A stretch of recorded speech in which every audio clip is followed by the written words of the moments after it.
আমার মতো করে। ভাই কি অবস্থা?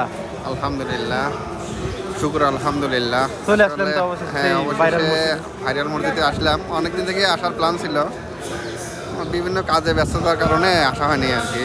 যাক, আল্লাহ তৌফিক দিছে, আসছি, নামাজ পড়লাম, খুব ভালো লাগলো। ভিতরে পরিবেশ পরিবেশটা কেমন? না, মাশাল্লাহ মাশাল্লাহ, অনেক সুন্দর পরিবেশ। আসলে ভাইরাল মসজিদ এই কারণে হয়েছে, অন্য অন্য মসজিদের থেকে ডিফারেন্স কিছু আছে আর কি।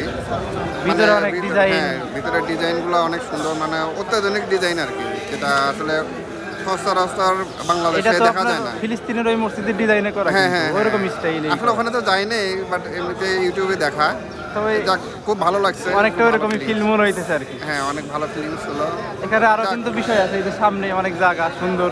হ্যাঁ, চারপাশে খোলামেলা আছে, অনেক খোলামেলা জায়গার জন্য, আর মানে খুব সুন্দর লোকেশনটা। ইউ ইউনিভার্সিটির পাশে ইউনাইটেড হাসপাতাল, ওই পাশে আবার বসুন্ধরার গেট,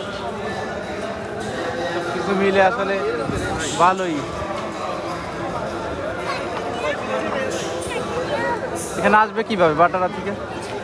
এখানে আমরা আসলে মহাখালী থেকে আসছি, তো মহাখালী থেকে আমরা আগে নতুন বাজার আসছি, নতুন বাজার বাটারা থানার সামনে আসছি। ওখান থেকে অটো রিক্সা আছে, অটো আছে, রিক্সাও আছে, যে যেভাবে আসতে পারে। আমরা অটোতে আসছি, 4 জন, একজনের 15 টাকা করে নিয়ে এসছে আর কি। এখানে রিকশায় আইলে হয়তো 30 টাকা 30 নেবেন। টাকা করে দেবে। এখানে শুধু বললে হবে যে ভাইরাল মসজিদের কথা বললে ওরা নিয়ে এসে নামায় দেয় সামনে। হ্যাঁ, এটা কোনো আসা একদম সহজ, সহজ রাস্তা। রাস্তাটাও ভালো আছে মোটামুটি। আসলে ভালোই লাগবে, আপনারা আসতে পারেন সবাই।